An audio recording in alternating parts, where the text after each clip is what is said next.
Voluntários maranhenses estão reunidos para a implantação de um grupo de apoio à adoção no Maranhão. A meta é dar uma família para crianças e adolescentes disponíveis nos abrigos. Para a gente entender melhor o assunto, eu converso agora com a Rejane Bruno, que é psicopedagoga e também diretora do grupo Acalanto Natal. Rejane, bom dia, seja muito bem-vinda ao Bom Dia Maranhão. Como é que vai funcionar, primeiramente, esse grupo aqui no estado, que é uma novidade, né? Vocês ainda estão trabalhando na implantação dele. Então, esse grupo, que é o grupo de apoio à adoção aqui de São Luís, que vai abranger o Maranhão, vai acontecer uma reunião hoje à noite, que nós convidamos a todo o público, que é no Cresce, no bairro do Calhau, onde nós esperamos todas as pessoas que têm uma sensibilidade com as questões de adoção, quem já adotou, quem está interessado em adotar, e as pessoas que querem conhecer esse universo da adoção. O número de crianças e adolescentes disponíveis para adoção nos abrigos, principalmente aqui no Maranhão, ainda é um número muito grande, hein? É verdade. Sempre tem mais crianças disponíveis para adoção do que pessoas que querem adotar. A fila da adoção, na verdade, de candidatos é muito grande, mas existe as escolhas, o perfil das pessoas que querem as crianças muitas vezes não bate. Então, crianças maiores, crianças deficientes, crianças negras, grupos de irmãos vão ficando nas instituições de acolhimento. O nosso trabalho de grupo é envolver, sensibilizar, para que existam famílias que também optem para adotar esse tipo de crianças. Tá, então depois desse processo de implantação, o que acontece? Como é que esse grupo vai conseguir se manter? E quem, de repente, que estiver interessado, como é que pode fazer para participar desse grupo, para se inteirar mais sobre todo o processo de adoção? Então, quem tiver interesse, vai hoje à noite na abertura do evento, lá no Cresce, e é gostar do evento. O que a gente espera desse grupo? Que esse grupo se formalize, né? Que se constitui e possa fazer a divulgação da adoção e mudar os paradigmas da adoção do estado do Maranhão. O que muitas pessoas falam também é com relação à burocracia. Às vezes as famílias querem adotar, entram nessa fila, como você falou, uma fila muito grande, mas elas esbarram nessa parte burocrática. O processo é muito lento, o processo é muito demorado.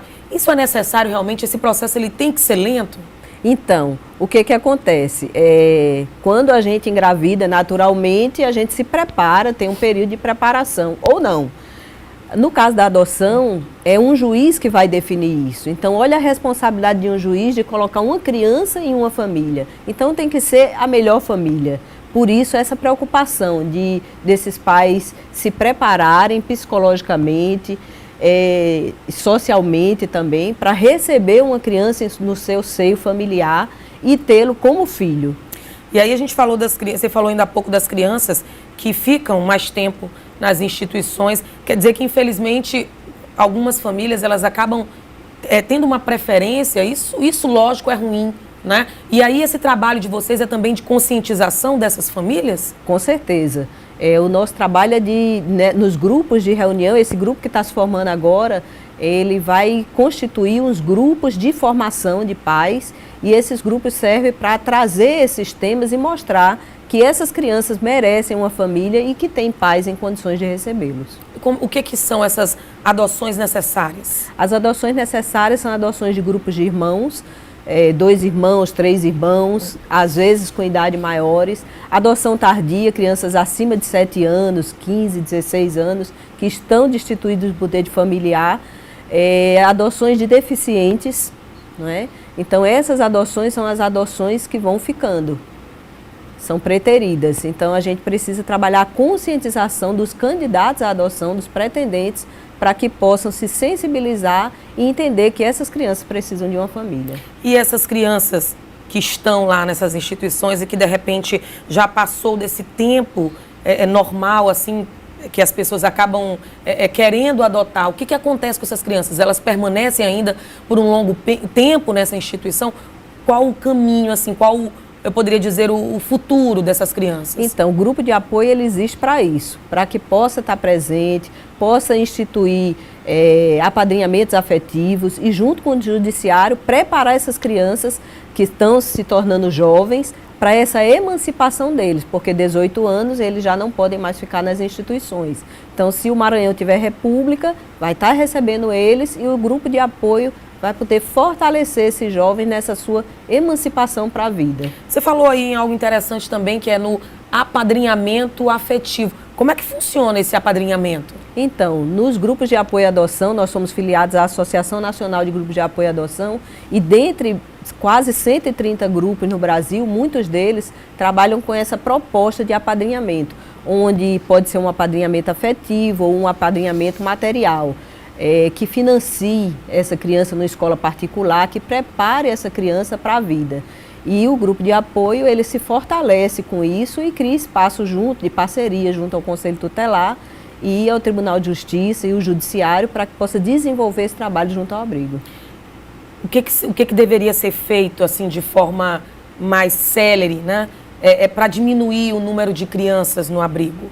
Olha, eu acho que o grupo está chegando aí, o grupo de apoio de São Luís, e é a divulgação maior, porque existe muitas famílias querendo adotar. E existe famílias também com esse interesse de adoção necessária e muitas vezes não sabem o que fazer. O grupo de apoio vai divulgar, vai trazer para o Maranhão essa ideia de adoção, essa cultura nova de adoção, e com isso as pessoas vão se sensibilizar e com certeza vão sair essas crianças da instituição. E aí, de repente, quem nesse momento está assistindo a entrevista aqui no Bom Dia Maranhão, e se interessou e quer de repente dar uma vida, uma condição melhor para uma criança dessa do abrigo, o que ela precisa fazer? Qual o primeiro passo?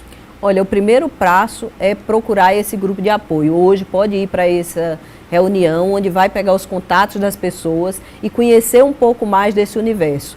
Com isso, ela vai se envolver no grupo e vai, com certeza, ser bem orientada para conseguir atingir o objetivo de ajudar uma criança. O grupo de apoio, ele tem, então, essa proximidade com essas casas de instituição, ele vai identificar o número de crianças ou, de repente, o perfil que a pessoa que vai adotar está querendo, ele funciona exatamente como isso. É como se fosse uma ponte entre o abrigo e a pessoa que vai adotar, como, por exemplo, um facilitador, poderia ser assim também? Na verdade, a adoção hoje ela é realizada pelo Judiciário. Então, o grupo de apoio ele vai ter essa parceria com o Judiciário, com a Coordenadoria Estadual da Infância e da Juventude, que isso já é previsto por documento legal, e com isso se chega à instituição de acolhimento. Então, é uma ponte sim, mas é uma ponte de vários caminhos.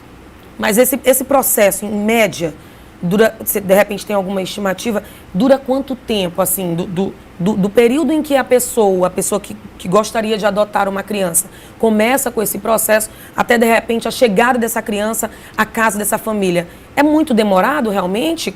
Em média, quanto tempo esse processo demora ou varia muito de família para família?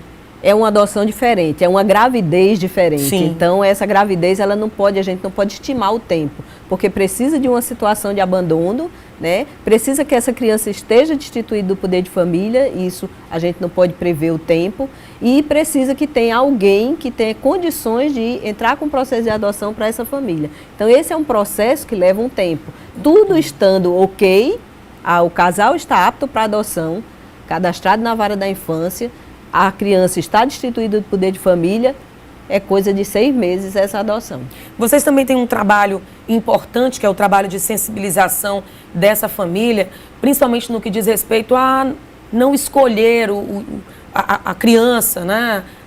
Muitos dizem que não precisa escolher, é como se fosse escolhido naturalmente, né? Não precisa escolher a cor, a idade, por exemplo, tem que ser tudo natural. Então, o Cadastro Nacional de Adoção, ele tem essa possibilidade de escolha de perfil, escolha de cor, escolha de sexo, se aceita grupos de irmão, se aceita gêmeos, mas os grupos de apoio trabalham nessa sensibilização desses pretendentes à adoção, a desmistificar essa ideia e esperar um filho ponto, não é? que venha a somar a sua família e que você possa dar para ele toda a estrutura necessária que um filho necessita para ser feliz. Isso é o mais importante. Ô Rejane, só para finalizar, avisa então para a gente, reforça onde é que vai ser esse evento hoje, de repente as pessoas querem ir lá, tem algum telefone de contato, qual o horário que começa? Passa essas informações, por favor. Então, hoje no Cresce, no bairro do Calhau, hoje à noite nós vamos ter a abertura inicial com uma palestra sobre grupos de apoio à adoção e amanhã, durante o dia todo, de 9 às 19 horas, nós vamos ter trabalhos em grupos e trabalhar com esse grupo, a formação desse grupo, para que ele possa se fortalecer e daí em diante dar o pontapé inicial no grupo de adoção aqui do São Luís, Maranhão. Ok, eu conversei com a Rejane Bruno, que é psicopedagoga e diretora do grupo Acalanto Natal. Obrigada pela sua participação, sucesso aí nessa implantação desse projeto, desse grupo de apoio à adoção, que é algo fundamental e bem importante. Bom dia. Bom dia.